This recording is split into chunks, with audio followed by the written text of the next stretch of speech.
excited. I guess I'll come to your crib uninvited. A few of your favorite vices. Girl, I know you like it. Girl, you came through like me. You light of my life, you like me. Man, he be good, that's unlikely. But drive you coming down, yeah. Turn my life around, yeah. Sweet melody. Wind up your body upon me. You're loving, baby girl, you know we need it. Morning. Let me fight for it, me achieve it, achieve it. Sweet melody. Wind up your body upon me. Hi, Chels. Hi, Samantha. Hi, Daphne. Johan. We're going to give it a couple more minutes before we jump in. What's up, girlies? Good morning. Hello. Sermon. We going to church today, ladies. We going to church. How to be a bad bee, part 2. Happy morning. Y'all go to church today? Did y'all watch it? Did y'all watch it on TV? Bedside Baptist? Morning. Don't forget to like this live. We are going to get started in a couple minutes, but today will be everything around becoming the baddest, finest version of yourself, but really building social capital, really building a network and a social experience that can give you the best opportunities. Oh, my light just died. It's okay. Thank you. Call her Juicy. Ooh. I appreciate you, honey. All right, so we're gonna get started in a second. Keep liking the live, keep liking the live. Also, all of these will be on, it is cute in here. I know, it's like a little girls group. Oh, my light is done. And don't forget, all of these will be, I didn't go to MB. All of these will be on YouTube. So if you are not a subscriber on my YouTube, you'll be able to watch all of these recordings there, and you'll be able to get the full tea there. I did not go to MB because my mom is the true socialite girly, but I did not go. I'm gonna tell y'all why I did not go to Martha's Vineyard, y'all. I love Martha's Vineyard, but Martha's Vineyard is a little bit older for me. It's very family oriented. I do think moving forward, Martha's Vineyard is going to be a hot spot. For me, it was really between Cannes and Martha's Vineyard, and I think Cannes just pays dividends. Have y'all been to Martha's Vineyard before? Like during the August time frame, have y'all been? Just put it in the chat if you've been. If you've been, you know it's very family oriented. It is very like young kids. I could see if I had some kids. To me, it's like you're gonna kick it in a beautiful house, catch up with your friends. It's not exactly like a fun time for me. So I prefer the Hamptons too sometimes. I prefer the South of France if I'm being honest with you. So I'm not a huge Martha's Vineyard girly every single season, but my mama was there. She loved it. But it just wasn't for me this year. All right, so I'm gonna go ahead and get started.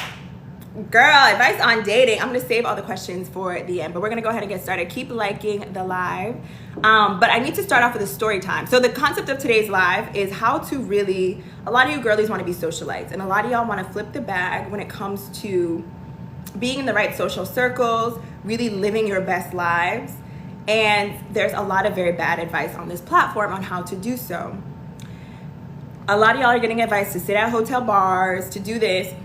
That is the worst advice you can possibly do. That's gonna get you caught up in the wrong sorts of situations. So today is really about how to become and how to design your best possible social life. How to become sort of like a socialite kind of girly. And it has nothing to do with, a lot of y'all are getting advice on like just marry rich. No, a lot of it has to do with you. So I'm gonna need y'all to keep liking this live, keep commenting. This is gonna be a girl chat, but I wanna start off with this story because I think this story, stick with me as I tell this story, but I think it's gonna help illustrate one of the critical points that I'm making is that you have to step on next and be fully prepared to step on next if you're trying to like live this sort of social, upwardly mobile social space. So on the weekend, sometimes I like to go to Saks. I like to go to Bergdorf's and just walk around. And I highly encourage y'all to do the same. If you are interested in like sort of up-leveling your life, you have to get in the energetic of doing it first. So I like to just like romanticize my life. So I'll go into the stores, I'll go into Saks, I'll go into Bergdorf's, I'll go into all the high-end luxury stores and I'll just touch the clothes, I'll smell the candles, I'll do all of that. Sometimes you just need to get into the energy that that is your normal life and that you belong in these spaces. So I would highly recommend y'all doing that. So yesterday I did that because I love doing it. I went with my gay best friend, Erin, and we just went to the stores. I had to also alter a dress. I had bought a dress in Saint-Tropez, at Gucci in Saint-Tropez, and I needed to get it altered. I'm gonna show y'all the dress. Tell me if you like this dress. Tell me if y'all like this dress. This is a dress. Kim Kardashian just wore it, actually. Maybe I'm not gonna show you too much. Kim Kardashian actually just wore this dress. I did it first. But I had to get the dress altered. So I walk into Gucci, and as I'm walking into Gucci, the sales associate is like, hey, someone will meet you on the 3rd floor. I'm like, okay, cool. The tailor will meet you on the 3rd floor. I'm like, okay, cool. I go up to the 3rd floor, and the tailor comes, and the sales associate comes. And once again, follow me here. There is a story that's coming. There's a story. So the sales associate meets me on the 3rd floor, and you have to give your phone number because I don't have a receipt. So I have to give my phone number. And in my phone number, you get to see your entire purchase history. I have purchased 2 things from Gucci my entire life. I purchased those, you remember those leggings, those sheer leggings with like the GG all over them? That were really popular back in like 2020, 2021. And this dress. 2 things I've only ever purchased from Gucci. So he sees my sales history. This is important. He sees my sales history. He also sees that I purchased this dress in Saint-Tropez. He's clocking me. The clocking begins immediately. Keep this in mind, keep this in mind. So he's like, oh, you bought this in Saint-Tropez. What were you doing out there? I was like, oh, I was just there on vacation. Then he goes, oh, why'd you buy this dress? And he's not being rude or mean about it. I'm just saying it that way. Why'd you buy this dress? I said, oh, I love the dress. I just wanted to buy it. He goes, oh, okay. And the tailor is working on me. You know, she had to snatch the waist because the waist was missing. So she had to suck me in a little bit. So the tailor's working behind me. And I noticed him a henka, like in patois that means he's not moving. He's kind of just hanging out, imalinga. So he's lingering there and he's listening sort of like right next to us, listening to me and my friend Erin's conversation. And he's like, I'm asking Erin like, oh, do you think I can wear this to XYZ Gala, Dance Theater of Harlem Gala? He's like, oh, it might be a little bit more casual. You definitely can't wear it to the Lynx Gala, but maybe you can wear it to blah, blah, blah. The sales associate is hearing all of this. And this is important. So the sales associate is just listening to what we're talking about. And as I'm getting up, I'm like, okay, tailoring is done. He's like, oh, let me get you some champagne. Oh, let me show you we have a private room back here. Let me show you our evening wear and ready to wear. Oh, let me get your phone number because I'm going to tell you when the tailoring is done. But I'm also going to invite you to our private client showing. Let me tell you why this is important. The reason why this is important, and I'm going to keep talking about this story, but there's a larger point I'm trying to make with y'all here. The reason why this is important is because, one, people are clocking you from the gate. They're listening to these little, he hears Saint-Tropez, he hears, I bought this dress for no reason. He hears the galas that we're talking to, and we weren't really doing this to impress him. He wasn't even like cognizant, right? But they're clocking you, and you have to always know that these people are always assessing you to figure out which category to put you in. Second reason why this is important. So for those who don't know, private client events are essentially opportunities where the atelier, the house, whatever, will have the opportunity to show to their VIP clients the season's fashion before it hits the stores. So when you walk into a Gucci store, what you're seeing on the floor is not always what was totally available. Usually their VIP clients have already purchased what they wanted. The rest goes to the floor. So these private client shopping experiences, I've been to some before, you're basically networking with other people who are spending. And for these big houses, big ateliers, you have to spend $100,000, $200,000, $300,000, $500,000, $2 million in order to have access to these private client dinners. Once again, stick with me. I'm going to tell you why this is important. So now I have access to other people. Mind you, I've only purchased 2 things at Gucci. So I'm not in the 100,000, 200,000, I'm not even close. But I now have access to those people because of a few things. One, he clocked what I was going, Saint-Tropez. He clocked, I bought it just because. 2, I walked in with this bag, which is an exotic leather bag. And I'll also tell you why this is important in a second too. They are watching everything. I also had Hermes Oran sandals on. And I'm not saying that these things, being materialistic is the key. But what I am saying is people are watching, people are clocking you. And they're always assessing what category to put you in. And if you are looking to play the game, you have to lean into and you have to step on next. Because that bag was expensive, but it is already paying dividends in terms of expanding my network, in terms of giving me opportunities. That dress was expensive, but now I have access to people who are spending $2 million. I'm looking to expand a business.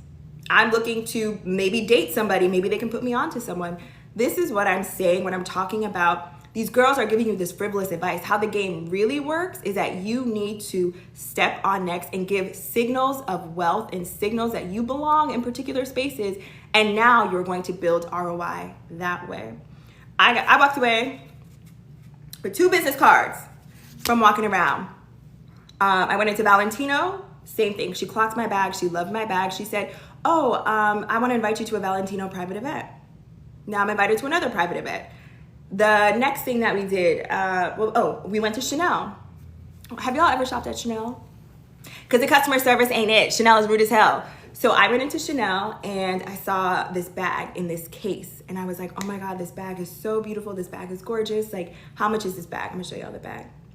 She said, the bag is $20,000. I said, gulp. Like, that's out of my price range. And this is the bag. It's cute. It's like this, I don't know. It's like custom special order bag. She said, I know, but I see you have an exotic Christian Dior bag. I know you can afford it. Verbatim what she said to me. And she brought me into a private room where all of the the one-of-one bags are. She said, take a look at this bag. Here, take my phone number, etc. I'm telling you all of this once again because there are experiences that you have that you will have access to. You might think purchasing a Chanel bag or a exotic bag is a waste of money. It's not. And people often talk about the investment in terms of like, in 5 years, I can sell this bag for $5,000 more. That's not where the actual investment is. The actual investment is in how you're able to flip this into new social experiences for you. So, say all that to say, that was my little story time. I had to put y'all on that there is a social capital that comes with fashion that a lot of y'all need to know.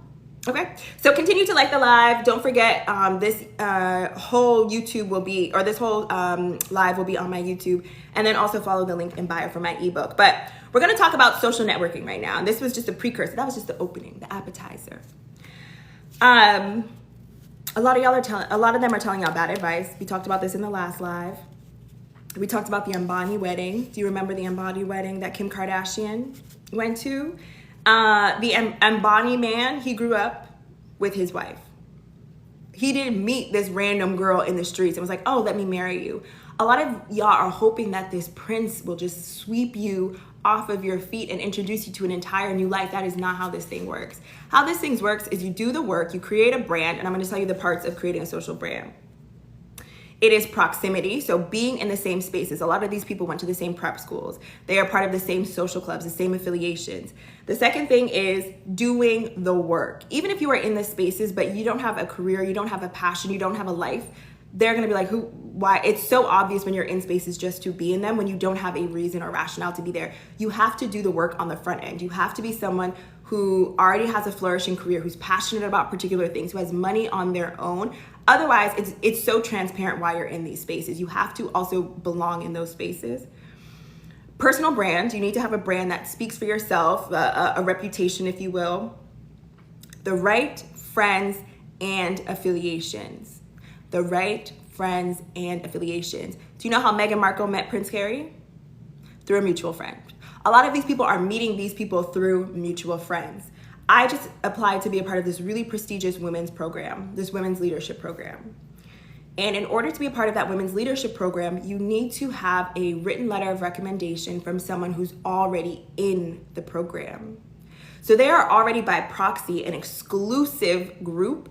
And in order to get access to this exclusive group, you have to already know someone in that exclusive group. So that is why, and how I met the person who ended up writing my recommendation was through a mutual friend at a members only club. So that's why I'm always telling you, be in the right spaces and having the right friends will pay dividends. This is not transactional. This is how you fundamentally can change your life. And then the last thing is stepping on next. If you are looking to be in these aspirational spaces, if you are looking to change your life in terms of being in these socialites, the Hamptons and Martha's Vineyard and blah, blah, blah. Do not come looking busted and crusted. Do not. Because it's just going to make you look worse. Don't do it until you're ready to do it. Don't do it until you're ready to really lean in. You can't, as I said in the last video, don't be pulling up in a Zara dress and a Steve Madden shoe. You can give that on occasion, but don't let that be your dress code. They are clocking you from inception. So making sure that you step on next every time you walk out the house. That is why buying these bags are not just buying these bags frivolous. There is an ROI. People are, even in dating, when I started wearing Tom Ford lock heels on a date, these men started clocking me differently. They started treating me differently. When I started pulling up in the Van Cleese, they started clocking me and treating me differently. And that's why, another tangent, a lot of y'all girlies, where y'all messing up at, is y'all are telling these men, oh, you better buy me this. You better do this for me. You better, I don't do coffee dates. Oh, he better buy me a Rolex or an AP for my birthday. Oh, out of country dates on the first date. The issue is you're telling on yourself. Because a girl who really is that girl who pulls up in the shoes and the bags and the purses, they know what it is and they don't even need to say anything. So a lot of y'all are telling on yourselves when you're demanding and being entitled and trying to say like, oh my God, my man better be doing this, better be doing that. Girls who really get that treatment all the time don't need to announce it. So I'm just saying, y'all telling on yourself. But that's a conversation for another day. If I just preach right there, go ahead and give me a couple likes, a couple snaps. But one thing I will never do is tell a man how to treat me. Oh, you better be doing this for me. You better. When I pull up in an exotic bag, when I pull up in the Van Cleese, he gonna know what the hell it is. He's gonna know what time it is. So, yeah, a lot of y'all are going astray when you tell him, man, you better be doing this, and this for me. Because then he's like, oh, she ain't never got this in her life. I'm gonna be the first one to put her on, and that's when you lost. That's when you lost control of the ball. But conversation for a different story. Okay. So I know you want to get out the streets, start moving and shaking, but I want you to write this down. I want you to do pre-work before you start your social capital experience, okay? Do you guys have pen and paper? Do you have a notepad? First thing I need you to do is improve your public speaking and social skills. Do y'all know what Toastmasters is? Toastmasters is an organization that basically is for public speaking. So you can join a local Toastmasters in your city, and then you're able to sort of like practice public speaking in that group. I see some of your questions coming in. I'm gonna answer them at the end. You can also watch YouTube videos. I love Brene Brown. I love Melody Hobson. I love Arlon Was Here. She talks about like making money, but she's a great public speaker. And practice with your friends. Practice when you're at brunch. Practicing when you're with your homegirls. Practice how to be a good public speaker, because a lot of these spaces are going to necessitate you talking to people, talking on a committee, doing an intro, let's say a guest of honor, and you're attending a gala and you have to introduce this guest of honor. If you're up there shaking like a leaf, hubba hubba hubba hubba, it's a wrap. So practice your public speaking skills from now. I also want you to listen to a podcast every morning and every evening. I want you to listen to NPR, Up First. I love Pod Save America. I love the Bloomberg podcast. Listen to podcasts every single morning. This is important because you need to keep up to date to what's happening in the world. If you go to an event, if you go to a networking mixer and someone brings up Tim Walz and you're like, who's that? Is he a new artist? Is he a new rapper? Girl, you cut. It's out. It's a flop. And the real tea is, I also want y'all to study fashion. And this is something that I wish I knew a little bit more before I started stepping into social circles. Study fashion. Because a great entryway into conversation is compliment. If you know that woman is wearing a Kelly cut emerald green croc Birkin and you're able to say, oh my God, I love that. Oop, you're in. If you're able to say, oh my God, is that Gucci for Tom Ford for Gucci, blah, blah, blah. You're in. So study fashion is another thing I would recommend. Study fashion or study art, or preferably study both. I also want you to revamp your LinkedIn, because that is the main way where people are going to connect with you. So revamp your LinkedIn. Also revamp your digital footprint and make sure it tells a cohesive story. Make sure that if you are interested in being an environmental activist, that your LinkedIn and your Instagram and your TikTok all adheres to that. Okay? The next thing, elevator pitch. the one thing that you are going to be getting when you are going into these spaces is, so what do you do? So who are you? You can anticipate the questions that you will get in the spaces that you are in. So you are going to practice a good elevator pitch. So the pitch should be 30 seconds, and it should include what you do for work, what you're passionate about, and what your long-term focus is. A lot of y'all, when I see you all introducing yourselves, it's so cut and dry. Hi, my name is Jody and I work in blah, blah, blah. That's not a conversation. Now you've closed the door to conversation. You want to give people threads to pull on. Hi, my name is Jody. I'm super passionate about DEI work. I've been in that space for the past 10 years. I'm also a content creator helping women of color live their best lives. I've always been passionate about this since I was a young girl. Now you're giving things for people to pull on in conversation. Now you're having a conversation versus a share, wait, share, wait, share, wait. Okay, so mine, I don't even have mine because I don't really do this as much anymore. But if I were to introduce myself, I would say, hi, my name is Jody Taylor. I'm from Boston, Massachusetts. I went to school in the suburbs of Chicago at Northwestern, where I studied communication policy, communication studies and urban policy, because my intention was always to support and understand communities of color. I actually wanted to be a city planner, but I ended up not being a city planner because you actually have to take engineering courses, and I did not want to do that. Insert a little bit of humor, insert a little bit of vulnerability there. But I ended up pivoting into a career in diversity, equity, and inclusion because my through line throughout my life has always been supporting and creating opportunities for women and people of color. And so that is what I do in New York. I'm currently working at XYZ company where I'm able to do ABC things, and maybe I'll include like a hobby or something like that. If you work at a grocery store trying to level up, girl, you better talk about how the one thing y'all need to learn is also how to grandiosify what you do. Talk about your doing produce inventory and checking quality control of the produce of your local community. I would figure something out. That's certainly what I would do. Grandiosify something. Yeah, talk about your impact in a way. And then also the realty is, if you're trying to level up your life, I always say you got to start with your career. You got to start with your career because you want to be able to speak proudly about what you do. Your career also offers a lot of opportunity for you. A lot of the people that I've met who are now my mentors, sponsors, socially and professionally, are through work. So leveling up your career is the best thing that you can do. Okay, so we got that. Okay.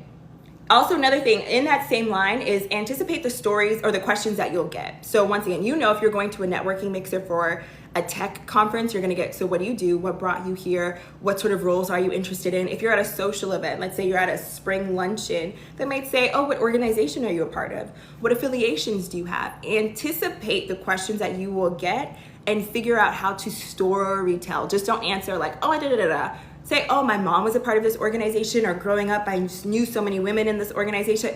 Learn how to story tell. Keep stories in your back pocket that offers an opportunity for people to engage with you, okay? We talked about capsule wardrobe last time. Make sure y'all ladies get a capsule wardrobe. That is a good dress, a good trouser, a good blazer. I always say a brooch.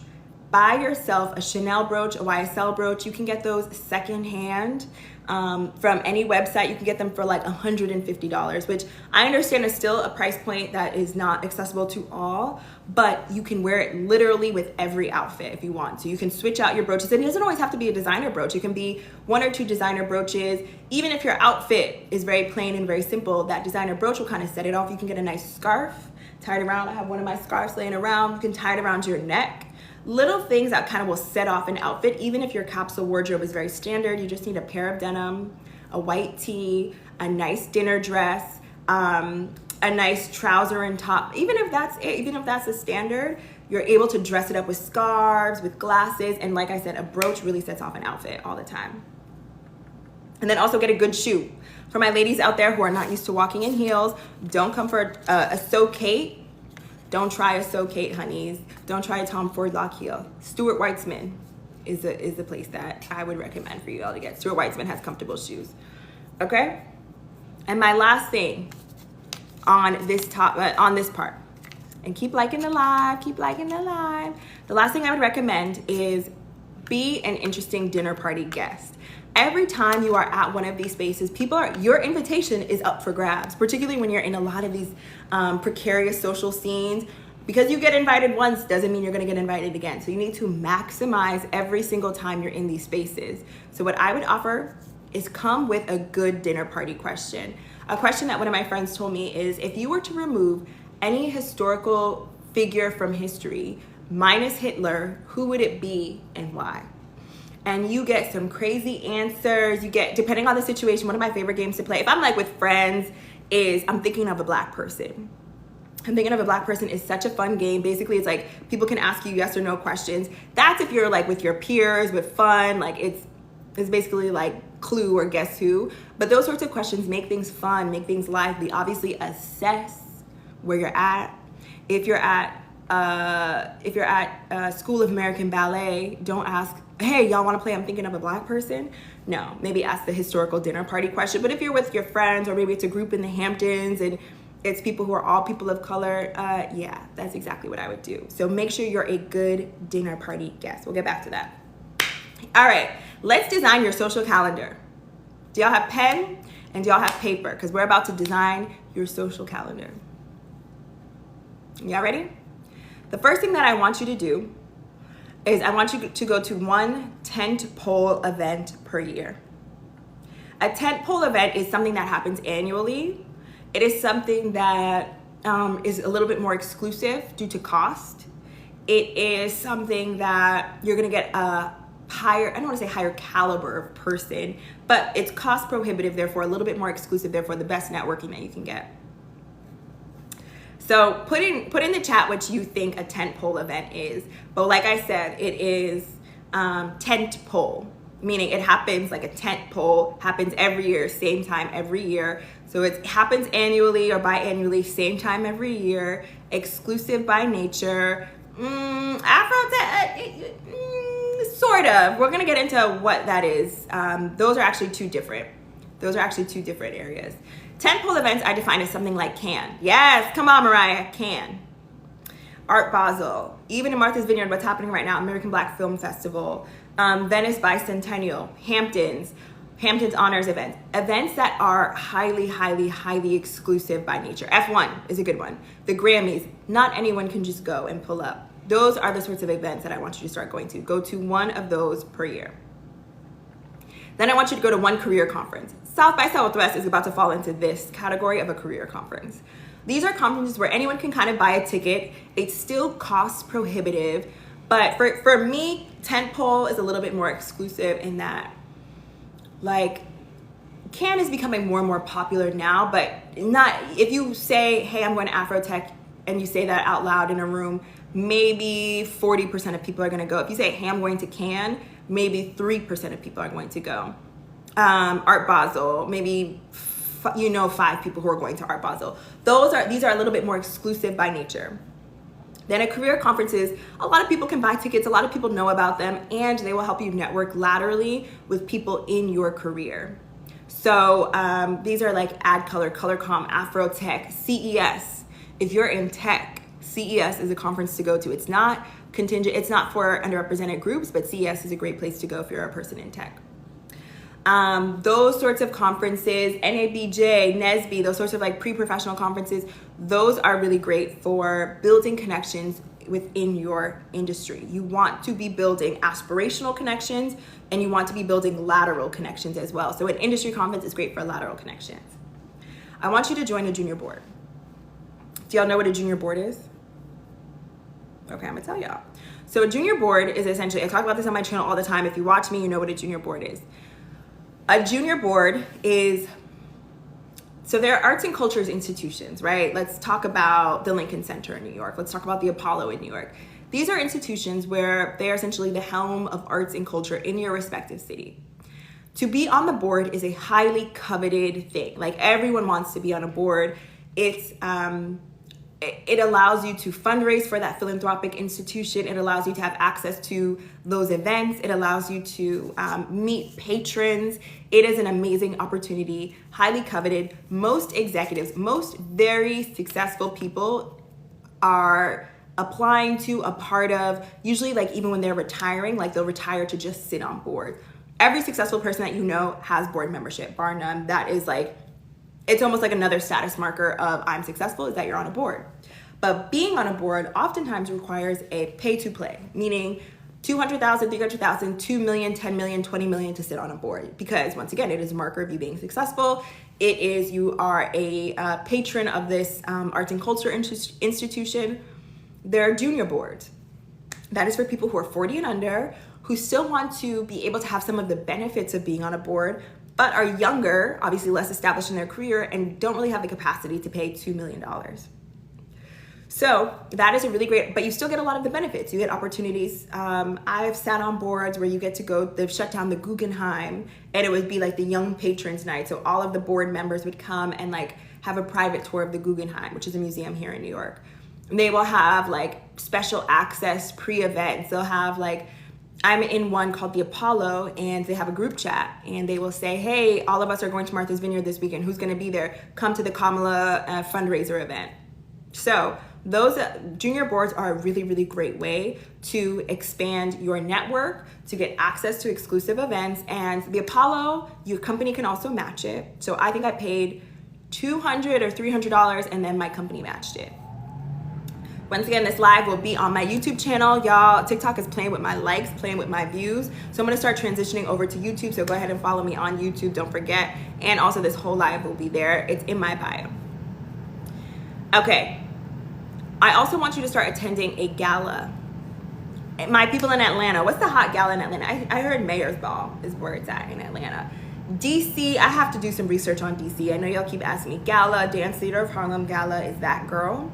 And then also Studio Museum Gala is that girl in New York City. Oh, as for junior boards, Apollo, Alvin Ailey, The Frick. I was a part of Lower East Side Girls Club. Those were the ones that I really know in New York City that are like the eight girl junior boards. To join, you apply, pay. Some are more rigorous than others, but just apply, pay. Sometimes you have to get referral or recommendation.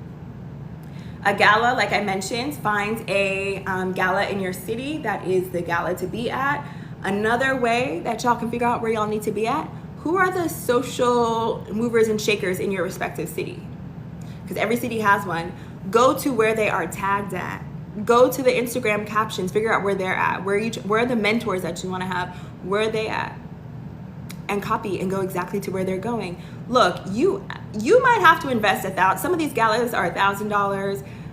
Do I think it's always the best use of your money? Not always. I think there are other things that you can do. I think you can join a members only club for close to that price point. I think you can join a junior board and still get access. But if you have it like that, going to a gala is a $1,000 investment. But like I said, a lot of people who write my recommendations for these private leadership affiliations, these frou-frou secret societies, a lot of them I met in these spaces. The woman who wrote my recommendation letter for that women's leadership thing, I met her at a members only club through mutual friends, and then the second time we had a conversation was in the customs line going to Cannes. So that's why I say, be in those spaces. Don't think about the money that you gotta spend. It will pay dividends in the future, okay? So go to a gala, join a society or members only club. There are a lot of society clubs out there in New York City. I can think of a bunch. The issue is, that's something that you kind of want to do once you've like sort of propelled your career in a particular way, because these society clubs, they're really clocking you. But I would say join a members only club. There are the Ned, Soho House, Casa Cruz, Casa Cipriani, Zero Bond. There's a virtual one called Fortune and Forks for my ladies who are looking for like a more virtual members only club. That one is a really great one for women, particularly in their 20s and 30s.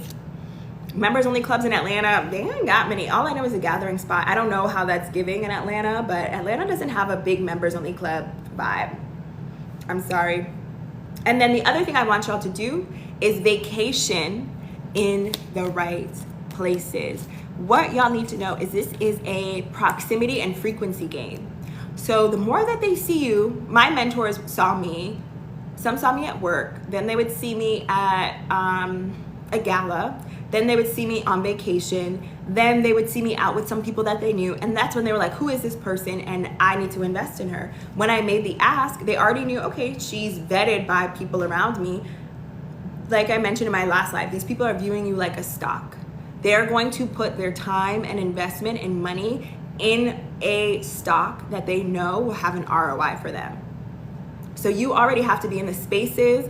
Once they see you in 3 or 5 places over the course of a year, they're gonna say, oh, okay, I think I know this girl. I think I might invest some time in her. So I say all that to say, vacation where they're vacationing to. That is Martha's Vineyard. That is the south of France. That is the Hamptons. That is Stade. That is Aspen. That is, where else are the girls going?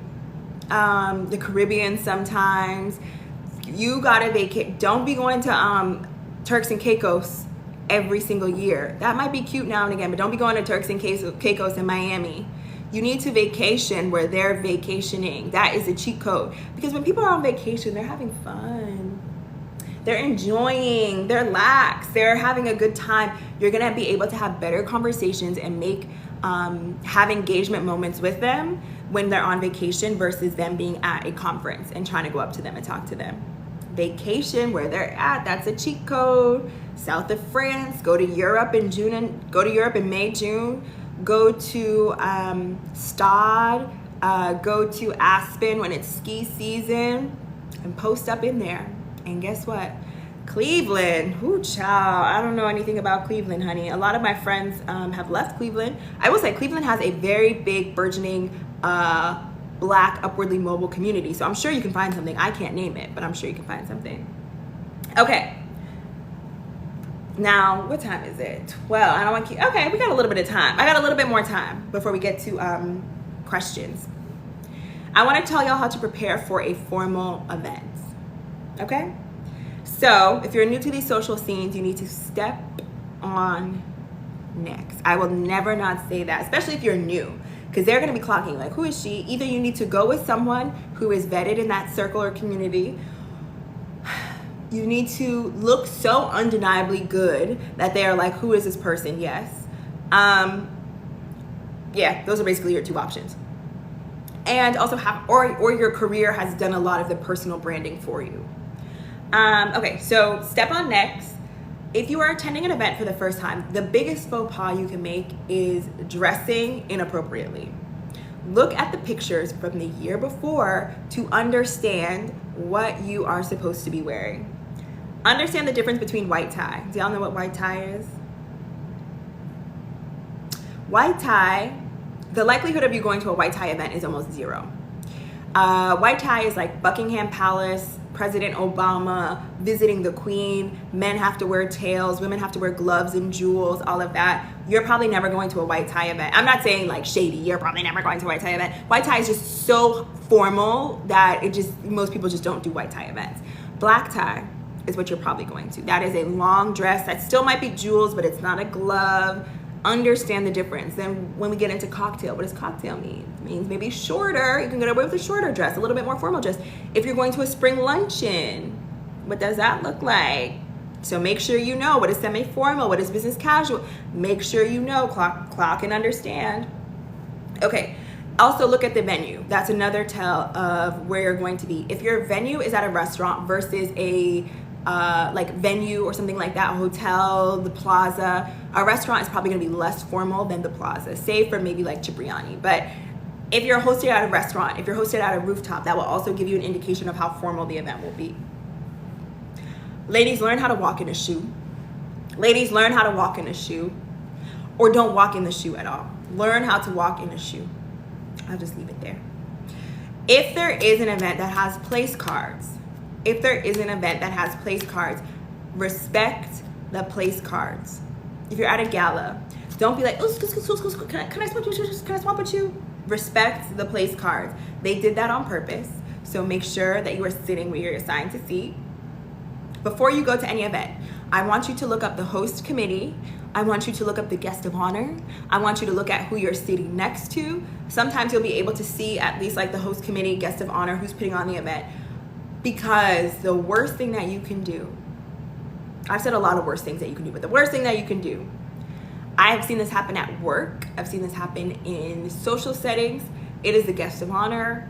It is someone who put on the event and you say, oh, who are you? What's your name? Hi, I'm Jody. They're gonna be talking about you in the group chat bad.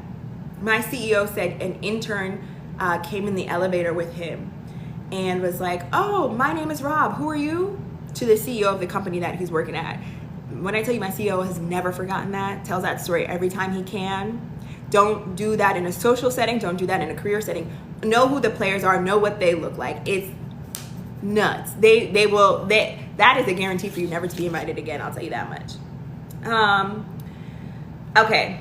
And if you're in these spaces, I want you to keep your eyes open. Observation is key. I understand not everyone knows how to eat a formal dining, like when it's formal dining and there's 5 different types of forks and 6 different types of glassware. Not all of us know how to do that, and that is okay. But I want you to do is observe. Look to your left, look to your right, look what they're doing, look when they're starting to eat. It's okay to look a little bit to your left and to your right. Observation is key. Know when to stand, know when to sit down, but you want to observe other people who are doing that. Another thing is don't interrupt groups of 2. If you see 2 people talking at a networking event, I would recommend you don't interrupt them. Interrupt groups of 3 or more. 2 people, they're probably having a formal or like a personal conversation. Groups of 3 or more, you can probably do that.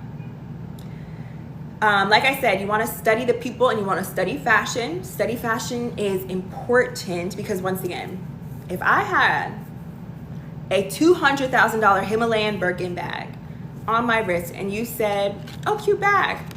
Oh, I'm never speaking to you again. This is a $200,000 bag and you tell me cute bag. It's a great way to intro yourself to people. It's a great way to build connections with people. I've seen my friends who are like students of fashion be able to crack some of the most difficult to talk to people because they compliment a random piece of clothing that's a little bit more niche. And if you're able to clock it, they're like, oh, okay, this person knows what they're talking about. So study fashion, even just a little bit. YouTube, do whatever. There's a lot of great fashion TikToks on here. Study the history of fashion. I'm telling you, it will pay dividends, particularly for my women. And study art a little bit. If you're able to say, oh, is that who am I trying to think of? Dang, I'm forgetting all my artists right now. Nina Abney. Is that a Nina Abney painting? Oh, okay, she knows what she's talking about. People are always clocking you for signals that you know what you're doing here. So make sure that you're giving, don't lay it on too thick. But people are always clocking you to say, does she know what she's talking about? Does she really know what she's doing here? I've been to the vineyard before. Oh, I just came back from the vineyard. Oh, I just came back from the Gucci show. Oh, I just came back. Oh, I love I'm in your home. Oh, I love this, who's it? Daniel Forger painting. Oh my God, I actually went to his private jet. They're clocking you. Kahindi Wiley. Well, he's in a scandal, mired in scandal right now. But yes, Kahindi Wiley.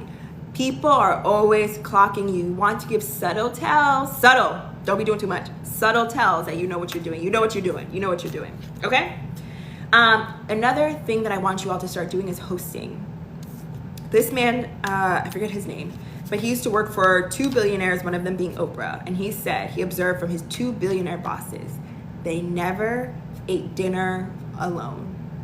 They never ate dinner alone. You want to begin to host, and you want to eat dinner with information brokers. These are people who are able to provide information, provide access, provide insight that you might not be able to do. Gordon Parks, great one.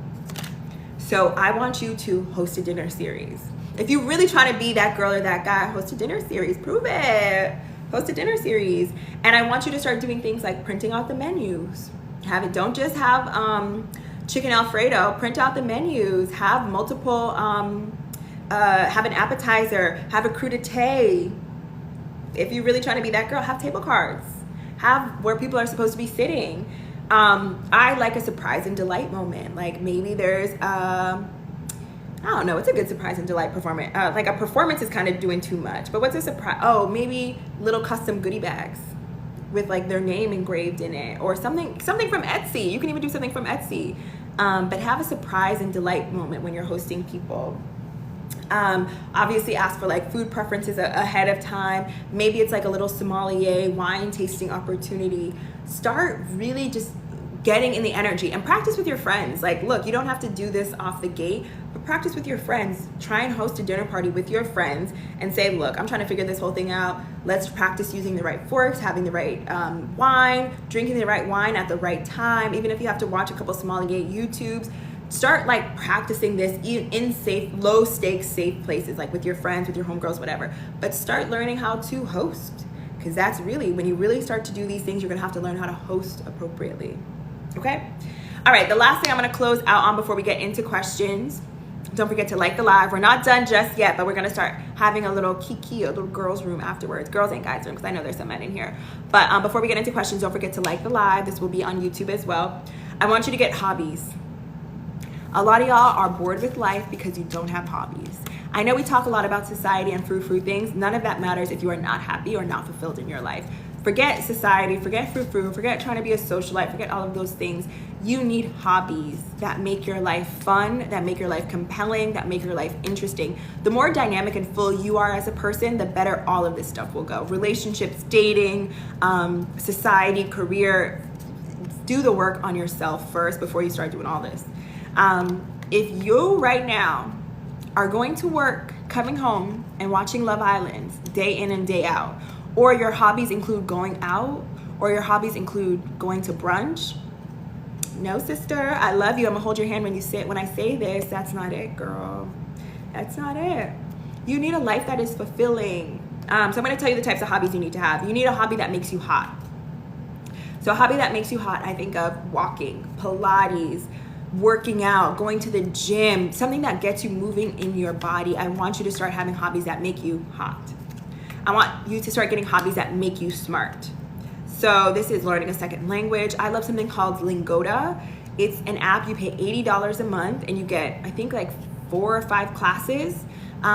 You can learn a second language. It's professors from all over the world. It's almost like a real Zoom class. Like you're in a classroom virtually and the teacher will walk you through a curriculum and you'll practice, like, let's practice the present tense. So Lingoda is a great way to learn a new language. I want you to start reading or start podcasts, listening to podcasts. That's another hobby that makes you smart. I want you to start reading. I want you to start reading. I didn't say audiobook. And note, I didn't say audiobook because reading is different from an audiobook. Reading helps you with elocution and it helps you with sentence structuring. The reason I'm able to speak public speaking is because I used to read. I wasn't allowed to watch TV growing up, so I had to read all the time. Reading is not the same as an audiobook. So don't say, oh, I read 50 books this year. You listen to 50 books, but it's not the same. I want you to read a book. You can read it on your Kindle, you can read it paperback, but that is going to, if you notice, like it's taking you a long time to form thoughts, or you're always like, what am I trying to say? What am I trying to say? Oh, if you have that issue, start reading. That will help you be able to sentence structure more quickly. Okay? And it doesn't have to be biographical. It doesn't have to be fiction, nonfiction. You can read whatever, just something sentence structuring, okay? I want you to get a hobby that makes you rich. So that can be a side hustle, that can be starting a business. If you love crochet and you need to start selling it, Etsy, whatever, get a hobby that makes you rich. Get a hobby that makes you playful. So get into your body, get into your feminine energy that makes you feel childlike. The things that maybe you were shamed for growing up, like if you loved ballet or you loved arts and crafts or you loved whatever you loved growing up, do that. That will make you feel nourished and nourish your inner child. Hobbies that put you on. You need hobbies that give you opportunity. That is joining a junior board. That could be art collecting. That could be getting into fashion shows. You want a hobby that will be able to net dividends outside of just a hobby. And then you also want hobbies that give you purpose or alignment. So you want hobbies that when life is coming at you crazy, when you lose your job, when your boyfriend breaks up with you, when your girlfriend leaves you, whatever, you have this to anchor you. You want something that is your North Star, that is bigger than you. So that could be volunteering at church, that can be starting a business, that can be community work, but you want something that, like, okay, all this stuff is happening, but I have the North Star in my head. You need a hobby like that. If you are getting overly affected by things in life, it's because you're not grounded in purpose. So make sure that you have a hobby that's grounded in purpose. Okay? All right, let's get to the questions, y'all. Drop your questions in the chat. Lord, let me scroll up because I know we've had our Sunday sermon today. Okay, let's go. Family time in South by Southwest. Graduate from Columbia Law, gets invited to, okay, education is number one. I really want to pitch a hotel. I've never, I don't know, pitching about a hotel. Oh, thank you. Yes, I was on Coach Anwar's Podcast, if you want more tea, go to Dating Coach Anwar. I was on Anwar White's podcast. It was really great. Hi, certified yapper. Okay. Thoughts on moving to specific cities to level up my social network. What city are you in? It depends, because moving to a city like New York, you really have to have money. You gotta have a good job. You gotta step on necks. Sometimes it's easier to be that girl in a smaller city. Maybe you practice in a smaller city and then move to a larger city. If you're not already running circles around the social city or the city that you're already in, I don't know if it's going to be significantly easier to do it in a city like New York. You can figure out, you can do practice. It's a low stakes environment. Maybe practice a little bit. I understand there's some cities that there is no junior boards. There is no vibe like that. But see what you can curate. See if you can become that girl in, no shade, Cleveland, Ohio. And I love people from Cleveland, but see if you can be that girl in Shaker Heights. See if you can be that girl in Omaha. And if you can do that, then move somewhere else and see if you can do it there. But now you've already practiced in a low stakes environment. What New York City event should we go to? I'm gonna give you a little taste, a little dabble. Studio Museum, Dance Theater of Harlem Gala, Divas Who Dine. That's by the Apollo. There's some good events in New York. And then it starts to get, a lot of these events though, either come at a high cost or you gotta be invited. I'm thinking about Harlem Fashion Row, that's kind of invite only. What I would say is join a board first, and then you're going to get opportunities through that board. So join your board first, and then you're going to get opportunities through that board, and then you're gonna meet people who are going to invite you. It's like avalanche. You do a little bit, and then you meet people who are going to invite you to other things, and then those people are going to edit it. It's not going to happen overnight. So start small. Start at a members club or start with the junior board. You're going to meet 50 people there. One of those 50 people is going to invite you to a birthday party where you meet someone who's on the board of XYZ, and then they're going to invite you to this. And so start small. I love Revolve. People say Revolve is fast fashion. Revolve is more so just like... they just house a ton of different brands. They house Bronx and Bankroll. They house Retrofit. They house Balenciaga. They also house fast fashion. But I think if you're in a pinch, that 2-day shipping does it. Do I use dating apps? Occasionally. I've been on Raya. I've been on The League. I've been on Hinge. I don't really think it's my tea, but you know. Do you think people feel Jody, do you feel like people judge you in the corporate world for not being married? It's different in New York City because a lot of people aren't married in New York City. I can see that being the case maybe in other cities, but I genuinely don't know very many people who are married. I think the more coveted institutions you're a part of, the better. I think marriage is a coveted institution. I think if you are very beautiful, that's a coveted institution in a way. If you dress really well, that's a coveted institution. If you have a lot of friends and a lot of social capital, that's a coveted institution. So if you have 4 out of the 5 coveted institutions, people are not really going to judge you. I don't really feel like in corporate America I'm judged, but I also will say I live in New York City a lot. I don't know very many people at my place of work who are married. I don't see a lot of corporate executives who are married. And quite frankly, I have known some corporate executives who are married and their husbands were absolutely wildin' and everyone knew it. And I think that is 20 times worse than just being a single lady. So if you're that girl and people know you're that girl and you're unmarried, but I don't think it's prohibitive. Okay, I think I gave you podcast recommendations. And culture podcasts, culture podcasts, I love the read, all of these other podcasts, those are not the sort of podcasts I'm talking about. I love them. Listen to that in your free time. I'm talking about NPR, The Daily, Up First. Good resources to study fashion. I just go on YouTube and on TikTok. There's tons of places there. I Love Couture is a website that I love. Fashion Trends is another website that I love. There are literally YouTube channels that just focus on people's closets. You can do I love watching the closets of Marjorie Harvey. Woo, she'll do a closet tour. Some of these ladies, she's from Singapore. Her name is Heart Evangelista.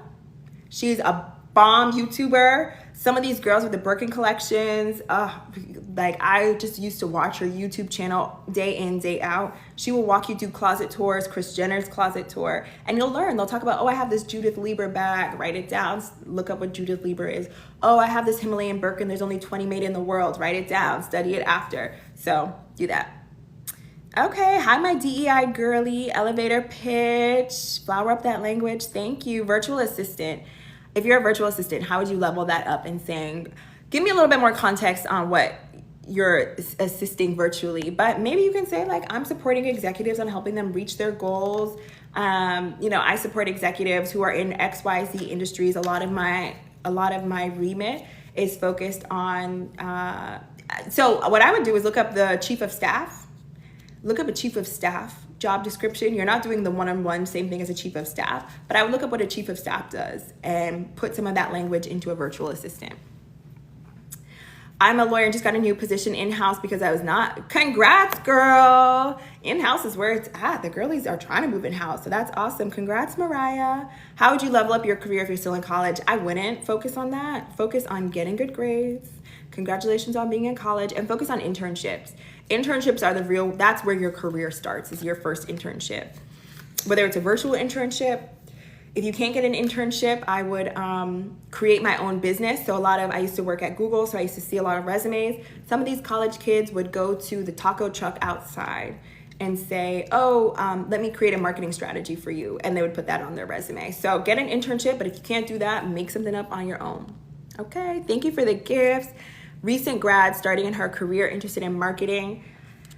I'll give you high level advice, but I got one-on-ones. Y'all can book some one-on-one time too. I would need more insight. I would need more insight. I would tell you to start going to some career conferences. I would start joining some affiliations that are around marketing. Go to ColorCom, I think is a good one. Join Fortune and Forks. Join the right places and start finding a mentor. Oh, event in DC. Seeing how your mentors live. Do they influence what kind of parent you want to be? That's a good question. A lot of my mentors, they have like one kid. New York City is a different kind of lifestyle. Folks don't have like 5 kids in a picket house out here.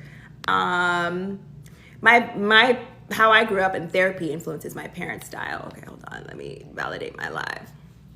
Verify my live. Pre-work, thank you for writing out the pre-work. Art Basel can. Veuve Clicquot, I don't know how Veuve Clicquot is doing these days. I haven't been in a long time. Lower East Side Girls Club, I'm trying to figure out how to maximize my experience. Congratulations. I was in Lower East Side Girls Club back in like 2019. It wasn't quite for me. I'm going to be honest with y'all. I think it's a great networking opportunity, but it really wasn't quite for me. So that's the other thing. Find boards that are aligned, like the people are aligned to you. You're passionate about the mission. I was passionate about the mission. I do think Lower East Side Girls Club is one of those organizations that gets a lot of prestige, but I did not maximize my time. Also, I joined right before the pandemic started. So I joined in like late 2019, early 2020. So I actually really didn't get the best experience out of it. But I would say have some sort of intention or goal as you join these clubs, whether it's to make new friends, whether it's to get a mentor, whether it's to get leadership opportunities. So maybe you'll host like a steering committee or something like that. Figure out what your intention is and then just go from there. Miami, I would say F1 and Art Basel are 2 of the events that I would certainly focus on. There's a lot of tech conferences and private equity conferences that happen in Miami, that happen in Boca. I would focus on those. What is a good age to get involved with these things? All of it is traction. You start building traction from the beginning. If I'm 21, 22, I would focus on doing well in my career, doing well in school, because that will then help you make mentors. And I would focus on getting a couple mentors, getting a couple sponsors, but that's probably it. At 21, 22, in your early 20s, your intention needs to be foundational. Good career, figuring out how to make a little bit of coin, maybe getting a couple hobbies and a couple friends, and creating a positive reputation. Mid-20s, then I would start maybe getting more solid mentors, more solid sponsors, maybe a little bit more expansive hobbies. Late 20s is when I would start focusing on the boards, start focus on a junior board maybe. Early 30s is when I'm talking about boards, vacations, because these things require money. And please don't do this when you're 21. You don't need to be doing all that at 21. Who are the New York socialites? Who do y'all think are the New York socialites? I know some of them, but then also how you define socialite, how I define socialite might be a little bit differently. There's some art socialites. This girl named Hannah Traore. I don't know how to say her last name. She's like an art girly socialite to me. Brooke Devard. She's in LA now, but Brooke Devard was that girl. Her mom, Jerry Devard, who I love. Huge in the marketing, huge marketing CEO. Brooke Devard. Hannah Bronfman, I think, is one. I don't know Hannah. I know Brooke and I know the other Hannah, but I don't know Hannah Bronfman. Then a lot of the, honestly, a lot of the socialites are older women. Older women are actually the ones who are stepping on next in New York City. I won't say names, because I'm not going to put them out there, because some of these ladies are my mentors. But I would say that 40, 50 plus group is actually the real socialites of New York. Like the real, and I'm talking about black socialites. I don't really, Lauren Santo Domingo is like, I think that white it girl. Who do y'all think? I think Lauren Santo Domingo is the white it girl. She's now, she's been that girl. Oh, Tinsley, they all kind of used to run in that same circle. Tinsley, she used to be on Real Housewives of New York. I think Tinsley was one of them girls. Yeah, Lauren Santo Domingo is the only one that I can really think of who is really that girl. She's now the creative director of Ralph Lauren Home. See, this is a kind of opportunity when you have good social capital. How she got creative director of Ralph Lauren Home, I'm not quite sure, but she's that girl. Who else is a good New York City socialite? To me, the older women, 40s and 50-year-olds, are actually the New York socialites. Oh, I don't know her. Her name is like Ari, maybe. Ariel. She's a quintessential New York socialite. I give that girl her props. She, to me, is a quintessential. Lauren Milam, I think, is also, I've met her a couple times. I think she's also that girl. Who else is that girl in New York? And I think it just depends. I think if you're talking about like some social circles, there might be some girls. My homegirl Erin, I think, is a good New York socialite. She doesn't always lean all the way into it, but she's gonna be in all the places and spaces. I think she's a great example. Then I have some of my homegirls who are great career socialites. Like those are that girl from a career standpoint. I don't know, put in the chat who you think is like a New York City socialite, and it also varies by age. But who I see really running things are the older women, 40s and 50s. Is this advice for corporate baddies only? No, this is advice for anybody. Anybody. A lot of these yes, galas have, a lot of your companies will have tickets to these galas, so ask. HQ in DC, yes, that's a great one. Come on, Mariah. Members only comes in Atlanta, I don't know. Anything for Chicago? Where to vacation in December? I like Miami for Art Basel. I like December, St. Bart's, if I'm being honest with you. Going to St. Bart's for New Year's is probably one of the best investments, but it's expensive. I don't know if I would do it. I'm supposed to go this year, but I don't even know if it's worth it. But St. Bart's is a really great place to vacation in December. And then being in Art Basel in December. And then New Year's, I think there's a lot of great places that you can go to New Year's. A lot of people love Brazil for New Year's. South Africa, I know quite a few people are going this year, and then St. Bart's. Thank you. What's your name? Color Me Bad. I appreciate you, Color Me Bad. Don't forget to like the live. Don't forget. So Cannes has actually already happened. Cannes happened in June. Let me go to the bottom because I see y'all have been asking a lot of questions at the bottom. Other organizations like Leading Women Defined that you would recommend. There's an organization called Empower Her, or Empowered. I think that's run by Kim Blackwell. That I think is invite only. Leading Women Defined is difficult to get into. That application already passed. Let me think on some other organizations. Fortune and Forks, I think if you're in your 20s, I think Fortune and Forks is a good place to start. Let me think on some other organizations for women. Am I going to Sip and Slay? I do love Sip and Slay. I won't be there this year, but I love Nana. I love that group, and I think it is, yes, Hannah Traore. Blake Newby. I love Blake Newby. That's my girl. She's a good one. Oh, y'all love Blake Newby. Is 40 considered older? Jenna Lyons is that girl. I love Jenna Lyons too, but it also depends on what you're talking about. There's social circles that are like, the social circles that I'm referring to are the girls who are like on boards, who are on the board of like the ballet, who are married to like the head of finance at JP Morgan. That's the sort of social circles I'm most familiar with. Then there's like the fashion girly social circles. I think Blake Newby is really big in that space. Then there's like the Jack and Jill Martha's Vineyard girlies, and there's the art girlies. So it depends on what you're talking about. I don't know Diara. Olivia Palermo.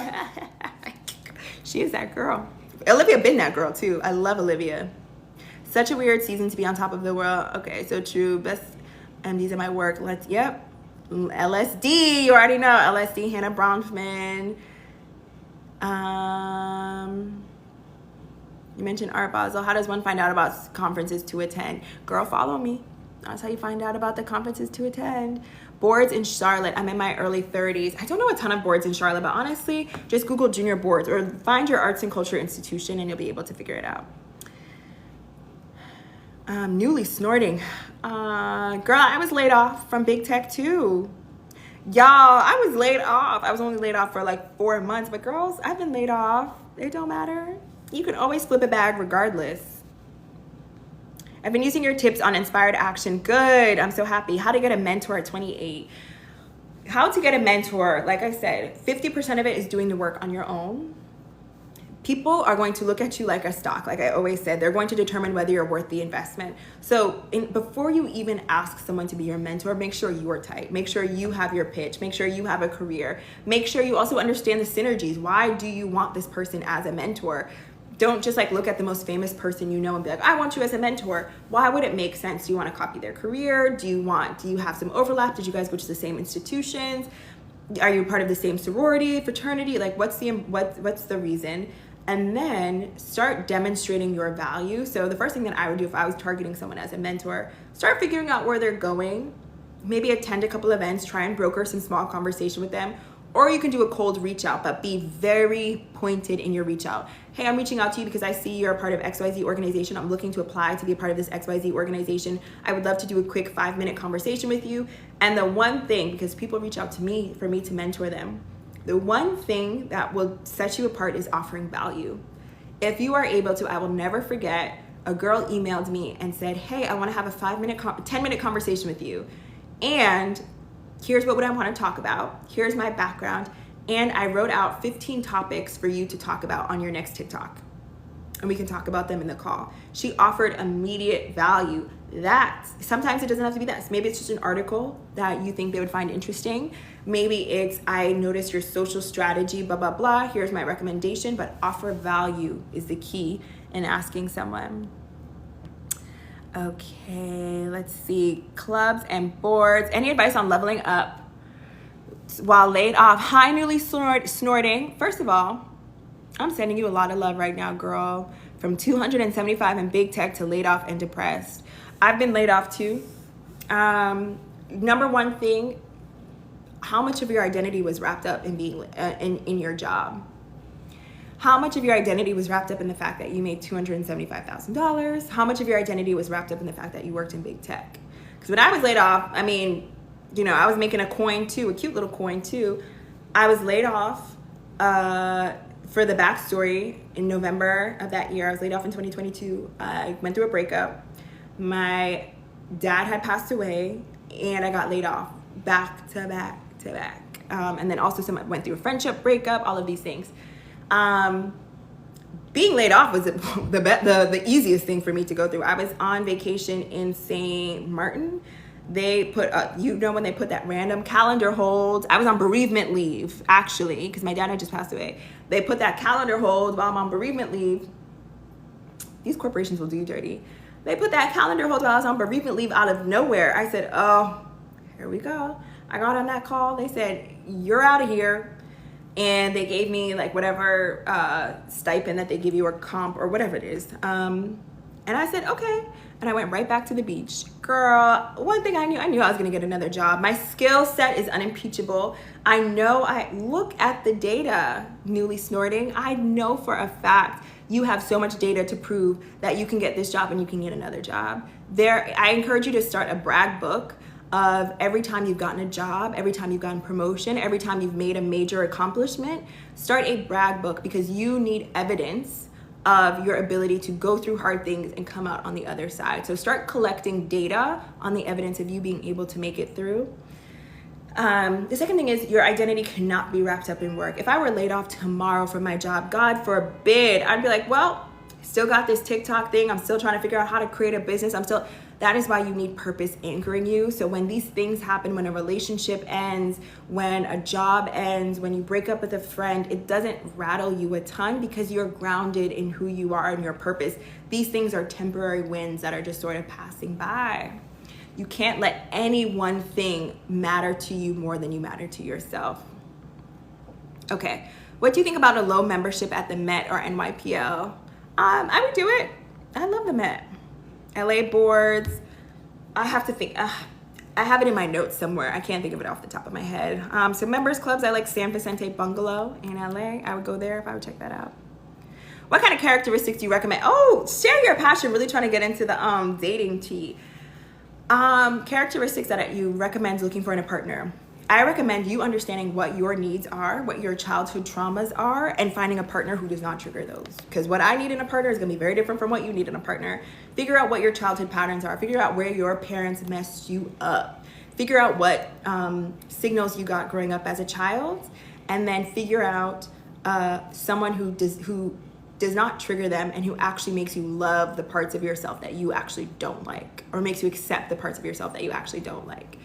And then, you know, everything else is small potatoes. I think for me, I require someone who I'm inspired by. I require someone who I look up to, who I admire, who works harder than me is really important to me, someone who's not complacent.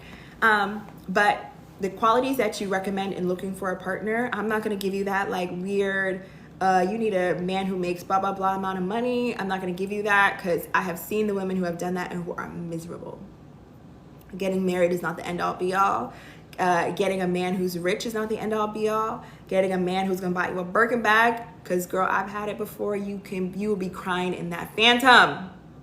And there have been plenty of times where I've been crying in that Phantom, being like, oh God, I would rather be in my apartment alone right now than in this 5,000 square foot house. Girl, please find someone who doesn't trigger you, who doesn't lie to you, who doesn't ruin your self-esteem. Another thing, a lot of y'all are watching these housewives or watching these girlfriends of athletes, of famous men, of all of this.